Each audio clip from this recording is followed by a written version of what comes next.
Hello दोस्तों, आपका स्वागत है स्कॉलर एलाइट में। जो लोग ये वीडियो पहली बार देख रहे हैं तो उनसे रिक्वेस्ट है कि आप हमारे चैनल को सब्सक्राइब कर लीजिए और सब्सक्राइब करने के बाद बेल आइकन पे क्लिक जरूर कीजिए ताकि आपको सभी नोटिफिकेशन प्राप्त होते रहें। चलिए स्टार्ट करते हैं। दोस्तों, आज हम यहाँ पर बात करेंगे भौतिक विज्ञान की जो सीरीज स्टार्ट है उसके अंतर्गत हम बात करेंगे सूक्ष्मदर्शी की, माइक्रोस्कोप की हम बात करेंगे। इससे भी 1 से 2 क्वेश्चन एग्जाम में पूछ लिए जाते हैं। बहुत ही बेसिक सा क्वेश्चन पूछा जाता है, आप लोगों को याद भी होगा, लेकिन फिर भी हम थोड़ा सा डिटेल इसकी देख लेते हैं कि कैसे इसका वर्क होता है, इसमें क्या क्या चीजें लगी होती है। तो चलिए स्टार्ट करते हैं।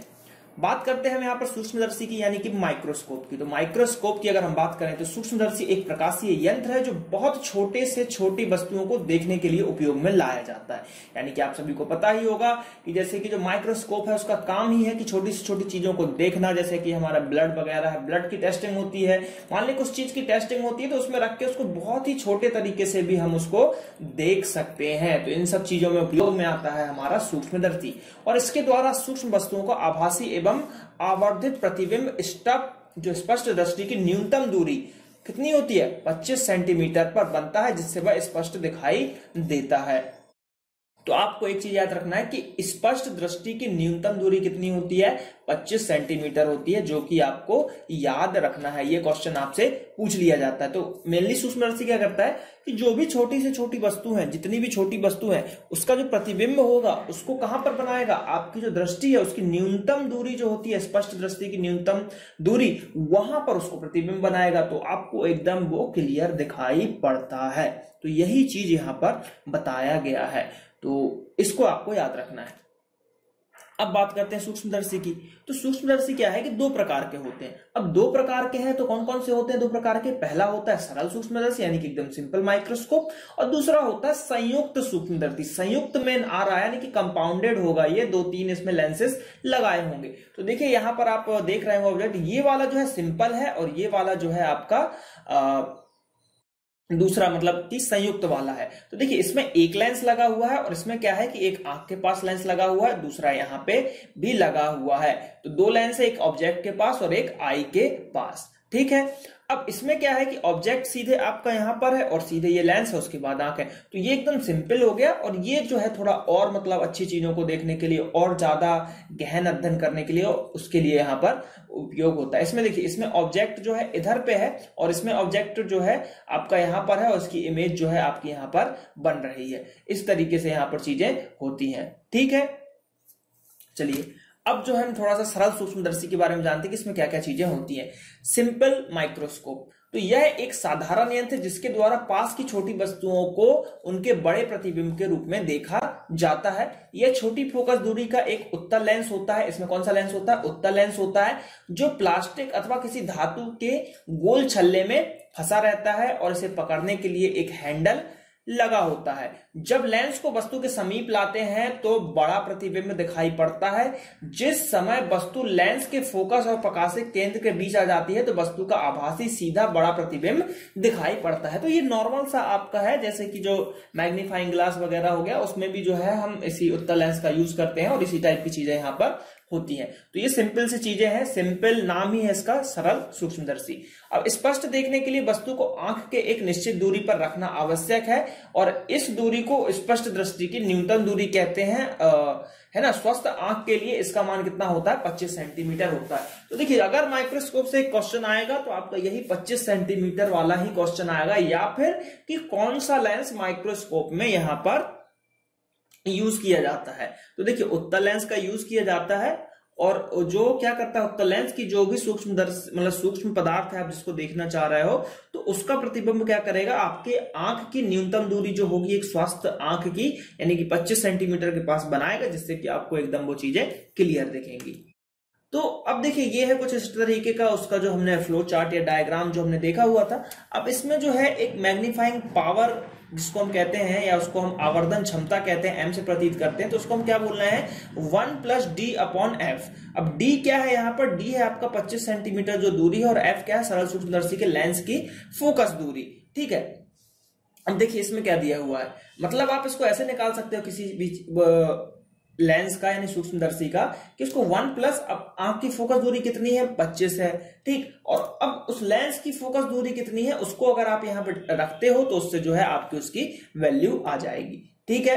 अब देखिए, सूक्ष्मदर्शी से बने वस्तु के प्रतिबिंब द्वारा आंख पर बने दर्शन कोण, ठीक है, आंख पर बने दर्शन कोण यानी कि जो देखने का एंगल, जैसे यहाँ पर आप देख सकते हो ये बीटा एंगल यहाँ पर बन रहा है, ठीक, ये वाला एंगल क्या बन रहा है, देखने का एंगल है जिसको हम बीटा एंगल बोल रहे हैं। तो ये क्या करेगा, इसको हम दर्शन कोण भी बोलते हैं। क्या बोलते हैं, दर्शन कोण बोलते हैं। तथा वस्तु को स्पष्ट दृष्टि की न्यूनतम दूरी पर रखने से बने दर्शन कोण के अनुपात को, ठीक है, दर्शन कोण के अनुपात को हम क्या बोलेंगे, सूक्ष्मदर्शी की आवर्धन क्षमता बोलेंगे, और वो इस चीज से आप निकाल सकते हो। तो आपको ये सब चीजें इतनी याद नहीं रखनी, आपको बस याद रखना है m बराबर 1+d/f। देखिए क्वेश्चन अगर थोड़ा हाई लेवल पूछा जाएगा तो वो सीधे दे देगा आपको कि m बराबर 1+d/f क्या है, ये ऑप्शन दे देगा, सूक्ष्मदर्शी, सरल सूक्ष्मदर्शी की मैग्नीफाइंग पावर, या फिर और भी मतलब 3-4 ऑप्शन देंगे तो उसका आंसर ये जाएगा, या फिर उल्टा करके भी क्वेश्चंस को पूछा जा सकता है। तो ये चीजें जो है आपको यहाँ पर याद रखनी है,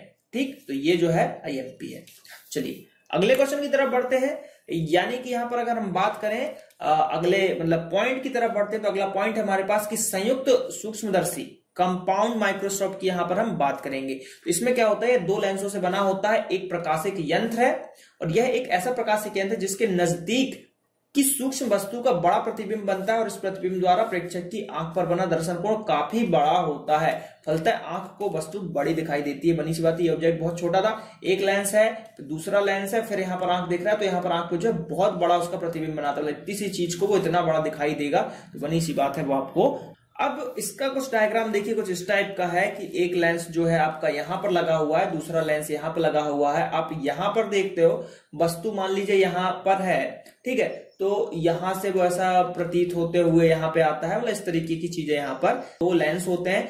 आंख के पास एक लेंस होता है और ये होता है, वही इसको भी हम बोलेंगे जैसा कि हमने माइक्रोस्कोप में पढ़ा था, सेम ये उसी तरीके से वर्क करता है। माइक्रोस्कोप में भी ये अभिदर्शक लेंस इसको हम कहते थे, और इसको जो है नेत्र का लेंस हम इसको बोलते थे, क्योंकि आंख के पास है। इसकी वर्किंग देखिए क्या है कि इसमें एक ही अक्ष पर 2 उत्तल लेंस लगे होते हैं। जो लेंस वस्तु की ओर होता है उसे अभिदर्शक लेंस कहते हैं, और जो आंख के समीप होता है उसे अभिनेत्र लेंस कहते हैं, आई लेंस कहते हैं, और ऑब्जेक्टिव लेंस कहते हैं। अभिदर्शक का मुख व्यास या द्वारक अभिनेत्र लेंस की अपेक्षा छोटा होता है, और इन दोनों लेंसों की फोकस दूरियां कम होती हैं। दोनों ही लेंस धातु की एक नली में लगे होते हैं, और अभिनेत्र लेंस को नली के अंदर एक पेंच की सहायता से आगे पीछे सरकाया जा सकता है। किसको, अभिनेत्र लेंस को, यानी कि आंख के पास वाले लेंस को आप सरका सकते हो, और इससे क्या होगा कि आगे पीछे सरकाया जाएगा। जैसे अभिदर्शक लेंस और अभिनेत्र लेंस के बीच की दूरी बदल जाती है, और इस यंत्र का उपयोग खून, बलगम आदि की जांच में किया जाता है। तो मेनली जो है मैंने वही बताया ना, ब्लड वगैरह का जो सैंपल चेक होता है, बलगम चेक होता है, तो उसमें क्या पाया जा रहा है क्या नहीं पाया जा रहा है, उन सब चीजों को यहाँ पर देखा जाता है। तो ये जो है बहुत ही ज्यादा उपयोग में आता है, और बहुत अच्छी चीज है जो हमारे मेडिकल फील्ड में इसका यूज बहुत ही ज्यादा हो रहा है। रिसर्च में भी इसका यूज बहुत ज्यादा तरीके से किया जाता है। तो लेंस की जितनी ज्यादा फोकस होगी, इसमें देखिए फोकस दूरी कम होती है, हमने टेलीस्कोप में देखा था फोकस दूरी ज्यादा होती है। तो यही सब चीजें यहाँ पर बनाई जाती हैं, और यही लेंस मेनली इसमें आपको याद रखना है कि अगर पूछ लिया जाए कि खून के जांच में कौन से आप माइक्रोस्कोप का यूज करते हैं, तो उसमें आपको बताना पड़ेगा कि कंपाउंड माइक्रोस्कोप का यूज करते हो, और नॉर्मल चीजों को देखने के लिए आप यूज करते हो सिंपल वाला सूक्ष्मदर्शी। तो यही 2-3 क्वेश्चन आते हैं, और एक आई का आएगा कि स्पष्ट न्यूनतम दूरी कितनी होती है, तो 25 सेंटीमीटर होती है। तो ये 1-2 चीजें यहां पर आपसे पूछी जाती हैं, ठीक है। तो अब यहाँ पर संयुक्त सूक्ष्मदर्शी की अगर हम बात करें तो उसका भी आपसे आवर्धन शक्ति पूछ सकता है। तो यहाँ पर देख सकते हैं V1 अपॉन जो U1 है, ठीक है, V1 अपॉन U1 1+D/Fe। तो इसमें देखिए सभी चीज दिया हुआ है, प्रतिबिंब और अभिदर्शक लेंस के बीच की दूरी है, वस्तु से अभिदर्शक लेंस की दूरी है, और यहाँ पर D जो आपको 25 लेना है, और नेत्रिका लेंस की फोकस दूरी लेनी है। तो इससे आप इसको निकाल सकते हो। ये जब आप टेक्निकल कोई एग्जाम देते हो जिसमें फिजिक्स बहुत डीप में आने वाली है ना, देखिए लोको पायलट में भी फिजिक्स आने वाली है, ग्रुप डी में फिजिक्स आने वाली है, लेकिन वो जो है 10th लेवल की जॉब है, 10th प्लस ITI लेवल की जॉब है, तो उसमें जो है इतना डीप में नहीं जाएंगे। आप ग्रेजुएशन लेवल पे कोई एग्जाम देते हो जिसमें फिजिक्स आनी है आपकी, BSc लेवल की, BSc वगैरह की फिजिक्स आनी है, तो उसमें आपसे ये सब चीजें, इसके न्यूमेरिकल भी आपसे पूछ सकते हैं। वो दे देंगे कि भैया एक सूक्ष्मदर्शी उसकी फोकस दूरी इतनी है, उसका ये इतना है, तो आप बताइए कि वी कितना होगा, एम कितना होगा, इस तरीके से आपसे पूछ सकते हैं।